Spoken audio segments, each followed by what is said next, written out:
lovers.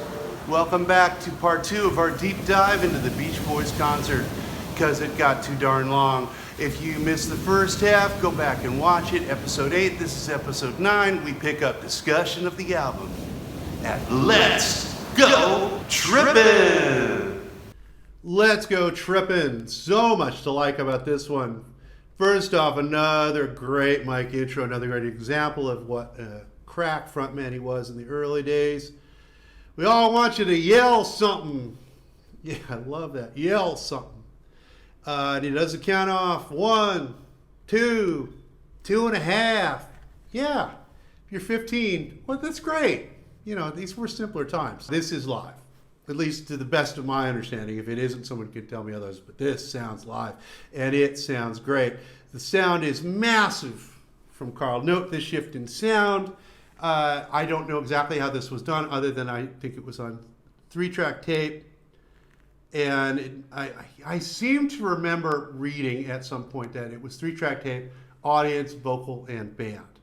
But this, I can't tell you where I read this. It was a long time ago. And if so, it sounds like for the instrumentals, you're getting the vocal channel put back into the mix with the instruments on it. I think that's why the instrumentals sound so massive. That logically tracks to me. In other words, they'd be muting the vocal tracks for all the songs where they replaced the vocals, but for the instrumentals, they didn't have to, and so left that channel in. I think that's what we have here. And the sound, as I've already said, is massive. It's great. Another one where you can hear Al in the back, and he's pushing. Hal's playing a lot more punk rock than I would have thought from that guy. He's real, sounds very downstrokey, very excited, quite ahead of the beat. You know, right there with Dennis in terms of the breathlessness of it. So again, you're getting that feel of the live band, and Al may not have been very present in the mix, but it sounds like he's. I get the impression that David was more of a, you know, very rhythmically precise chugger, you know, and you could really hear that effect on their records. But Al seems almost more like a, you know, punk rock, just da da da da da da. You know, it does a thing. At least to the extent I can hear him. That's the impression I'm getting. Mike's on sax, maybe for the last time on record. We'll see as we go on ahead. But you can feel the excitement on this. Dennis is, along with Al, just way out of the beat in all the best possible ways. You know, he's excited. I mean, there's a few places here where you can hear that the Beach Boys, just as a band, as a rockin' little live band, were great. Papa-Oom-Mow-Mow, song originally done by a band called the Rivingtons, who Mike gives really good credit to. In his intro, it sounds like they made it kind of a backstage friendship there. This is a showcase for Brian as a vocalist. It's really a show-stopping performance. It's stunningly good. I was a little disappointed to realize that it was a studio performance, but, you know, a very spontaneous one. I'm sure it wasn't one where they overdubbed many, many times. It probably was a live in the studio performance. You know, Brian is... I can't even really begin to talk about this. He goes flat a few times at the end, which is just contributes to the liveness of it. But he's just ripping the song to shreds. He's singing high. He's singing with grit. He hits an A5 at the end. A note I can tell you I've never hit in my entire life, unless I was screaming at my mom for milk when I was 2. It's a stratospheric note. I think the highest note that he ever hit on a Beach Boys record. And he nails it to the wall, just boom! It's such a loss that he didn't keep his voice up. This isn't something I really want to belabor. What happened with the band happened. It happened for the reasons it did. But Brian had a fairly short window of being an incredible singer, and he's hitting it now. So this is one of his finest vocal performances. And Dennis, again, very excited, playing way ahead on his fills especially, but who cares? This is so rocking.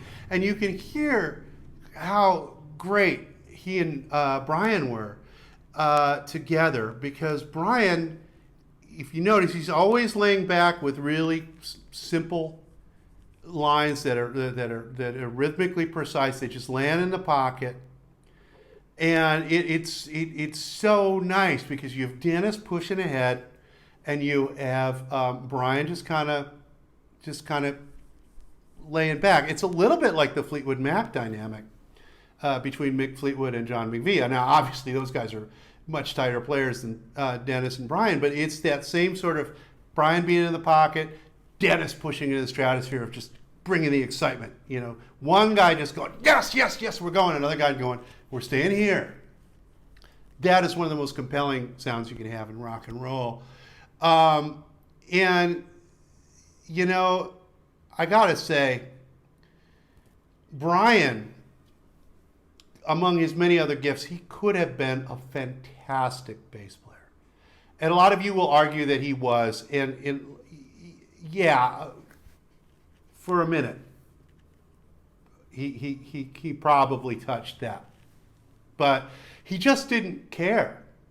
You know, that's very clear from, you know, the first minute he could dump the bass on somebody else in the studio, he did. And it just didn't seem to interest him very much.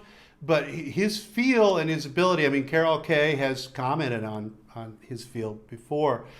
He had everything, and his ability to just sing these stratospheric high parts and play these parts, which sometimes were fairly. I mean, a lot of his bass parts were pretty simple, but by this time we're getting I Get Around and Fun, not as much, and he's just whatever, woo, whatever, you know.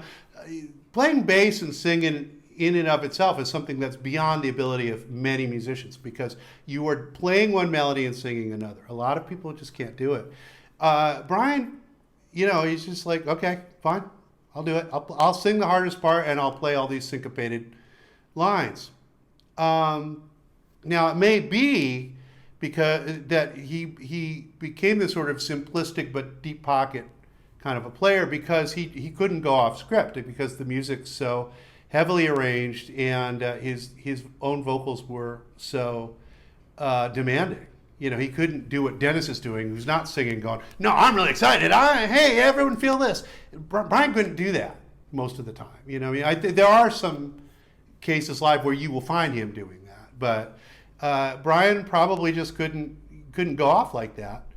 And probably he really wanted to be the anchor of the band, because you had Dennis being the excitement, and apparently Al also. You know, somebody had to be the big brother, just like this is where the beat is, and Brian was that guy. There's just so many examples on this record of what I want to make a distinction. He's not amazing on this record as a bass player, but he's approaching that, you know, because, you know, and you can tell it's because he's on the road all this year. He's playing all the time. He's focused. He's got to do this stuff, and he's getting really good. It's not as important as Brian's arranging or his songwriting or his singing, you know, that Brian develop into an amazing bass player. I'm just saying, had it been a direction that he wanted to go in, you could tell on this record he had so much talent as a bassist, but did not rate himself in that way, did not seem to really care, and you know, we'll be talking more about Brian on bass a little bit later. By the way, there's more evidence at 1 minute and 25 seconds that this is not live vocalizing, because if you listen, there are 2 extra dits, and those are the live vocals coming through the feed. They apparently omitted them in the studio, but live you can hear dit, dit, dit, and they only did 1 dit, so listen for the 2 extra dits. Next up, The Wanderer. Dennis comes up front to cover one of his favorite bands, Dion and the Belmonts, a macho posturing Band with a Big Heart, right up Dennis's alley. This song was a #2 hit in 1962. Other notable covers include Bruce Springsteen, Leif Garrett, who also did Surfing USA, Bad Company, Dave Edmunds, Status Quo, who also worked with the Beach Boys. But the hard-working drummer Danny Wilson comes up front, no doubt to the delight of women everywhere in the room. Brian is playing drums here. His second performance with the band, I think, after Surfing on drums. He's pretty solid. Again, he's putting it right there. Al's on bass, and there's a little bit of interesting interplay between Al and Brian, kind of a sort of a ping-pong kind of deal at the end of the bridge. So listen for that. Not much else to say. Danny being Danny, Danny kicking butt. Going to Hawaii. I mentioned earlier that I'm fairly certain Dennis is singing on at least some of these tunes. I can't prove it. I'm not sure. The vocals, we talked about this before in this song, are so down and deep, it's very hard to discern who is singing what. But I think he might be on this one. I think he might be. Sounds like there's an edit after the countdown, but it could also just be a stereo placement question where they switch mics in the mix.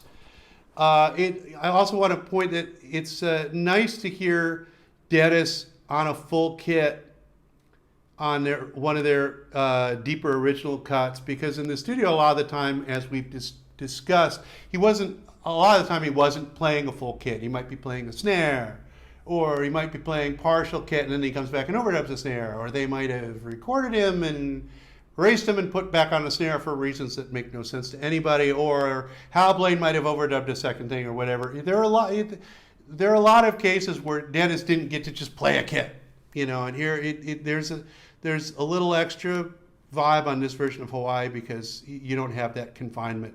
And again, it's breathless young playing. It's a certain type of approach to playing music that you get with younger, untrained bands that have a great deal of excitement. And, it's what we later came to call punk rock, and it's great. And you can also hear another artifact of the original vocals, because you can hear Brian's voice at 51 and 52 seconds. You can hear Brian's voice on the audience return from the original vocals. The ending is just like, yeah, and we're done. No, come along with me, just screw you. Just a very abrupt ending. But yeah, I especially you listen to the word Honolulu, I can't prove it. There's other people that like to dissect this stuff just as much or more as I do. I got a feeling Dennis is singing on this, and there's 5 parts. Not sure, but listen on Honolulu, you guys, and see if you hear 5 parts. Next we have Graduation Day, where Mike, again, does a very, very good and very informative intro for what the song meant to them, and calls attention to Brian's writing, and just has actually a very nice, well-rounded sense of what the band encompasses at that point. Like, why is it important to explain who the 4 freshmen are? Why was it important to Brian? I really like this. Again, more great Mike Patter. And there's also playing to the cheap seats too, talking about hair school. What's he thinking? I don't know. But anyway, but given full props to the 4 freshmen, just a quick review of the song. I didn't really know. It was composed by Joe Sherman, which I think he was a Disney songwriter. Nope, I'm wrong. He also wrote Ramblin' Rose. Okay, fine. Lyrics by his brother Noel Sherman, who also wrote Ramblin' Rose. Okay, so I don't know that much about these guys, but I guess I'm confusing them with the other Sherman guys. Sorry. All right, so it got to number 27 in 1956 on the best sellers in stores chart. But before the 60s, there were all these weird charts going on. The Hot 100 wasn't the only thing happening. But I think the Beach Boys cover version is probably the best known version of this song. And in fact, they were doing it as late as 1984. There's a pretty interesting live version of them doing this in sort of full Carson regalia, I think, on The Tonight Show. And it's all five of the surviving Beach Boys at that time, and they're singing live, including Brian. I think Brian's singing falsetto and Bruce is trying to cover him, but Brian's twice as loud, something like that. But it's pretty good. It's a pretty decent performance. This performance, of course, is really great. Apparently overdubbed in the studio, although I'm a little bit unsure about what happened at the end where we get Dennis and his day coming, because that is live. He really did that from back behind the drums, and it does sound like there's some genuine laughter in the background there. And so I have to wonder if that, when that originally happened, was that a rehearsed part of the show, or it literally was Dennis just kind of, I'm going to do this, and the band reacting to it. Because the whole thanks that comes in at the end, that implies this was a shtick, but of course they overdubbed that in the studio, so if that was a spontaneous moment and it made the band laugh or screw up their ending, they could have written it for the studio, or that could have been part of the arrangement from the beginning. But at any rate, the moment where Dennis hits the high note from behind the drums is really, really great. It's awesome. And it sounds spontaneous. And I can remember reading in a book called The Worst Records of All Time, one of the authors was ripping the crap out of Billy Joel's Only Human. And where in that song, Billy Joel makes a mistake, and they say it's the least spontaneous sounding mistake in rock history. And Joel had protested, but it really was a mistake in the studio, and to which the point was made by the writers of the book, I think, was that the point of rock and roll is to sound spontaneous, not necessarily to be spontaneous. And that's a really interesting point, and it's something I've had to learn as a performer and as a writer. And it gets back to what I was talking about with our live album, where it was really important to us that it be as live as possible, but not up to the point where it sounded like crap.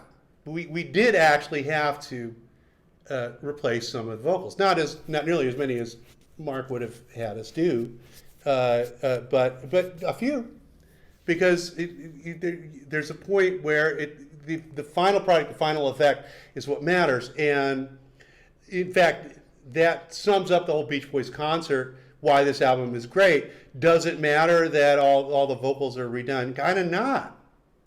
Because if you listen to the actual vocals, they sound about like this, but sloppier.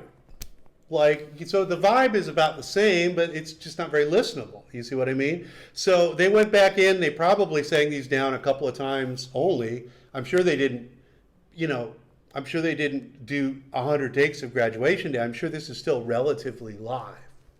It's just done in a controlled environment where they can get the balance right. And then they wed it to an actual live experience, which is the band playing. Speaking of which, you can hear some interesting stuff on the track. Dennis or someone at 1 minute 7 seconds says, "That won't work." And then 2 beats later, the drums stop playing. So given his in and out playing around this time, it sounds like he made an on-the-fly drum adjustment that didn't fly. So there's a little bit of live there. There's more solid bass from Brian rhythmically. And again, talking about Brian's bass playing, Brian did have one other period in the band's history, a very little known period, when he was their primary bass player. And this was in 1978.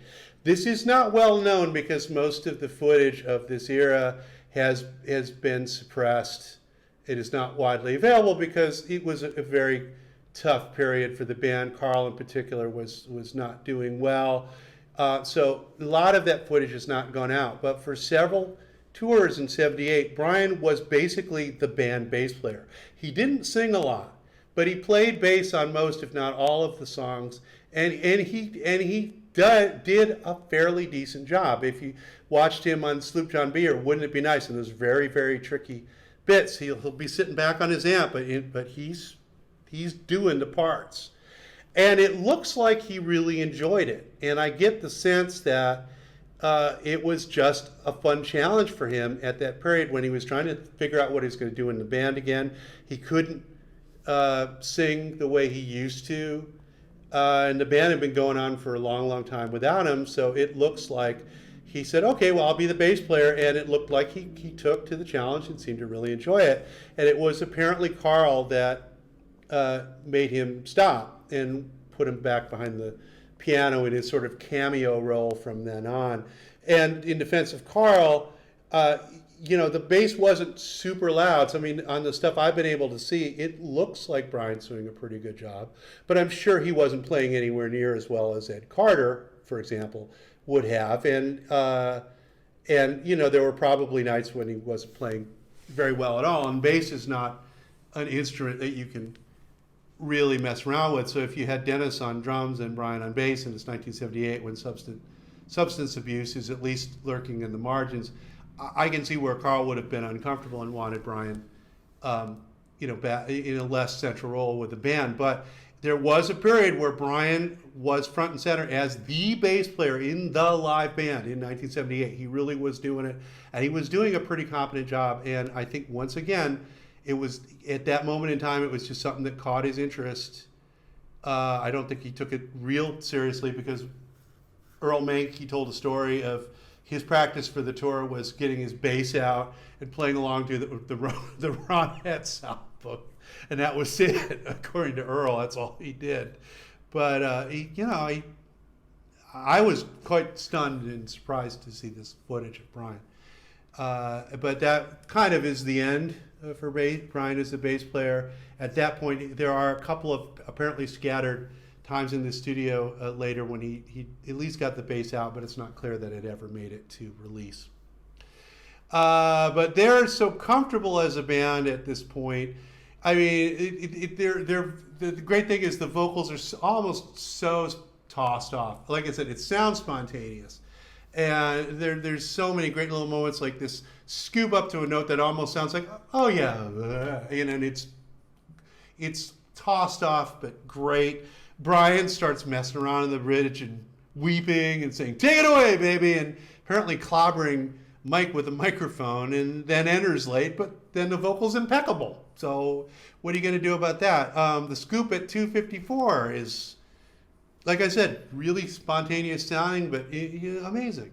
So this is just another really cool moment. I get around. Okay, I got a special treat for you guys on this. And I know I got into this one quite a bit. On the last one, this is for sure the studio take. In fact, you may wonder why there's no guitar solo on this. It's because that was an overdub with the organ. They couldn't they couldn't add that without adding in the organ, which would make it obvious it wasn't live. Why they didn't just overdub Carl playing the guitar, I don't know, but it might have been just they may have really done all this in that one session on August 31st. And they were also recording a Honda commercial the same day, so it may have been just as simple as they didn't want to do another setup for Carl to overdub a guitar thing. It would have taken too long and blown the flow of the session. I mean, it's one thing to set up a mic and go, okay, here's song 1, here's song 2, it's song 3.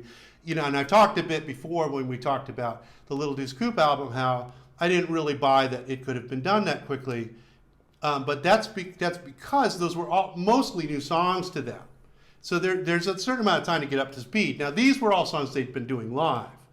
And they all knew their parts. So yeah, in this situation, put on a mic, they sing around the mic, they could have knocked this off in 3 or 4 hours.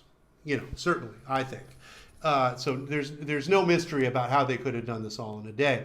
But from a studio flow standpoint, miking up a guitar, doing the whole thing, even though that doesn't take that long, it's still just for this one song, and it's nothing to do with anything else they're doing. I think they may have just run out of time and just said, screw it, we'll do without a guitar solo. You can, though, hear a little bit of a trace of Hal's drumming at 1 minute and 13 seconds. And there does sound a little bit of like there's a cut to a live ending, but you can barely hear it. Now, I talked a little bit that I suspect Dennis is on this album singing in places. I am pretty darn sure he's on this song. First of all, the round that he does on the record, that does not sound like one of the other guys to me. That sounds like Dennis.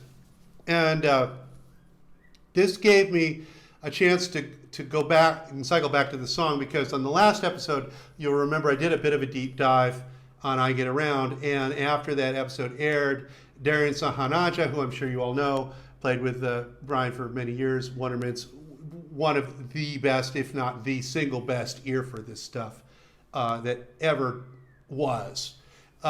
He took me to task a little bit for not analyzing the vocals, because we had discussed when we were talking about this in Surfer Girl that there seems to be a phantom Dennis vocal part. And I took this opportunity because it sounded to me like not only was Dennis there, but because there's only one layer of vocals, it was a lot easier to discern what was actually going on than on the mix of I Get Around, which, you know, has layered vocals and places things are rubbing against each other. It's a lot sloppier. So I actually took the liberty of doing a little a little version of I Get Around myself, just a couple of bars of the vocals in my just post being sick voice. So this is the Beach Boys Love You version of I Get Around. But I think I figured out for Darian and any of you Beach Boys scholars that might be interested, or any of you that might want to come up with your own transcription, what's actually going on here and what Dennis is singing, and it's really kind of interesting. So here we are on Pro Tools Cam, and so I put up the live, the quote unquote live version, and I didn't do the Brian part, but I did all the other parts, so you'll be able to hear me along with the band here. Get around, round, round, I get around. Get around, round, round, I get around. Get around, round, round, I get around. Get around, round, round, I get around. Now, the telltale bit for Dennis, when it goes to the third chord, the get around, there's a minor 7 being sung. Get around, round, round. On the record, and that's Dennis, and that's the tip-off that it's not just a simple 4-part arrangement, and that's the part that caught Darian's ear and my ear. I can hear that on the live version, which is the tip-off that Dennis is there. So I went through and figured out what I think's going on. Now what I'm going to play out, this is my a cappella Froggy vocals. Now this is Mike's, Al's, and Carl's parts, I believe, on the record. So this will be similar to the live arrangement. It's not, I don't think it's quite the same, especially on the first line. I think one of the parts is kind of a hybrid, but just for the purposes of this is what I think was done in the studio, the Mike, Carl, and Al parts. Get around, round, round, I get around. Get around, round, round, I get around. Get around, round, round, I get around. Get around, round, round, I get around. Okay, by the way, I was surprised by a couple of things when I went through and did this, because I checked against some later live versions, and I was surprised, first of all, how difficult it was to actually hear what Al and Carl were doing in some spots, even though I've done this myself, and this is a pretty common arrangement, but it was pretty indistinct, and Mike's also pretty buried on the record. It's hard to hear what he's doing. But anyway, so now I'm going to add in Dennis's part, what I believe Dennis's part is. Get around, round, round, I get around. Get around, round, round, I get around. Get around, round, round, I get around. Get around, round, round, I get around. Okay, and remember, if anything sounds a little off, the balance is going to be slightly different from the record, et cetera, blah, blah, blah. But anyway, so in terms of who I think is singing what, I'm going by what makes logical arrangement sense to me. I can't say for certain that, you know, Dennis didn't sing line 1 of Al's part and vice versa or whatever. But what you have here is you have the da da da da da da da, which is the moving part, and that's Al and Carl, and you can hear how they move in tandem here. Get around, round, round, I get around. Get around, round, round, I get around. Get around, round, round, I get around. Get around, round, round, I get around. And again, I've made this disclaimer a few times, but I believe live, at least on the first line, there was more, one of the guys isn't moving, but I believe this is what was going on in the studio. Now, if you listen to Mike's part, it's pretty linear. Get around, round, round, I get around. Get around, round, round, I get around. Get around, round, round, I get around. Get around, round, round, I get around. So what Dennis is doing is he's following Mike in a similar linear pattern, but he's moving the notes down in order to make what's called a pedal tone. In other words, it's where you carry one note while another part is moving around that note. And he's doing that in different parts of the register to make a thicker harmony against what Carl and Al are doing. So here's Mike and Dennis. You'll hear how logical it sounds. Get around, round, round, I get around. Straight fifths. Get around, round, round, I get around. Again. Get around, round, round, I There's get that weird around. minor seventh. Get around, round, round, I get around. So you listen to those two together, that makes complete sense. So the mystery Dennis part is this, in my opinion. Get around, round, round, I get around. Get around, round, round, I get around. Get around, round, round, I get around. Get around, round, round, I get around. And again, I've said this 2 or 3 times. I think a couple of parts of this got incorporated into the Al and Carl bit. But this, I think, from a logical standpoint, makes the most sense in terms of who would have sung what in the studio, because Mike and Dennis, linear, Carl and Al, moving around, and so this makes complete sense. So they put it all together, and it's something like, I get around, round, round, I get around. town to town. Get around, round, round, I get I'm a around. real cool Get head. around, round, round, I get Make a around. real good bread. Get around, round, round, I get around. Yeah, something like that. So that brings us to the last song, Johnny Be Good, another seminal influence getting checked here, Chuck Berry in this case. There is a logic to a lot of the bands that they chose to cover.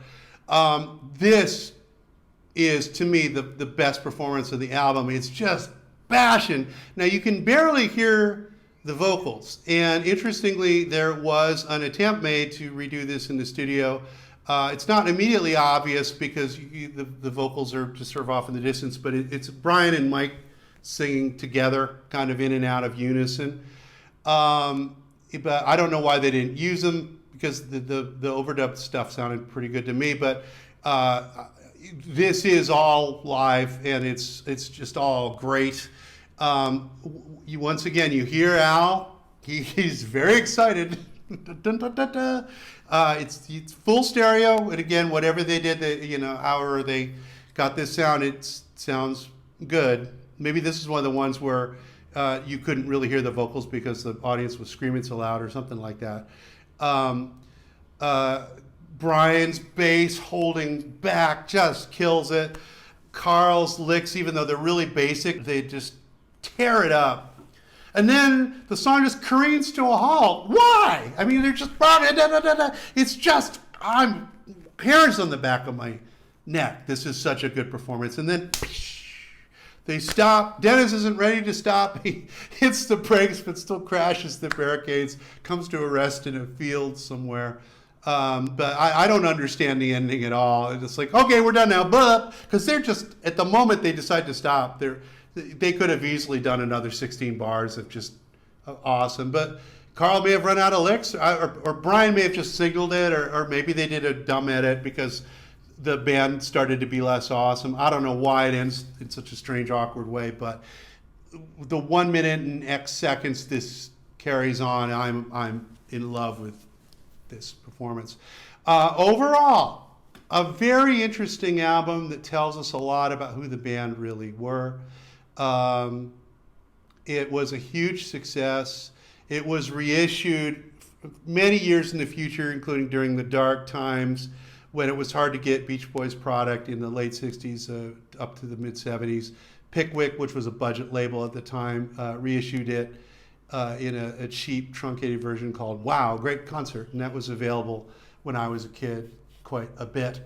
So this album had legs, you know, and that iconic striped shirt bit and Brian front and center of the album, this played a great part in the Beach Boys' 1964 look and sound and vibe, being iconic for the band, even though, as I said previously, it was quite a short-lived phenomenon. The next album we will be covering is the Beach Boys' Christmas album, and what's interesting is this had already been recorded by the time this album was done. It was done, I think, almost simultaneously with All Summer Long. And this was no doubt done because the band knew they'd be on the road all through '64. And so they weren't going to have a lot of time to record a new album, and indeed they did not. And so when we get into the Christmas album in the next episode, I'm going to also talk about Brian's breakdown, which, because there's no other real context to talk about it. And there are some things I want to say about that and how it related to their schedule and some of the cracks you can see that were starting to form at about that time and what was going on at the end of '64. Brian, much as we love seeing him as a fully integrated member of the band, playing bass, doing that thing, fulfilling his image, it was impossible. You know, given the workload of a 1960s touring band at the top of the heap, they were going all over the world. They just never stopped. And as Carl said in an interview around that time, it's like the rest of the guys could rest, but Brian would get home, the label would go, "Where's the next single? Where's the next album?" And that's how it was, you know. And so it's nice to have this artifact of the period, brief though it was, when Brian was able to hold it all together, but he would not be able to hold it all together for much longer. And even without the mental health issues, which were no doubt starting to appear and no doubt were aggravated by this stressful situation, any one of us put in the same situation would have been hard pressed to keep it together. So we'll be talking about that on the next episode of Pet Squares. I want to thank you for watching. Remind you again, there is a Patreon or a PayPal patronage available if you want to support the channel and the work I do here. It's in the first comment. Otherwise, just keep watching. I'll be back pretty soon with more Pet Squares and also my other show, Adam Walks Around, and other good stuff. So thanks for watching. Hope you enjoyed it.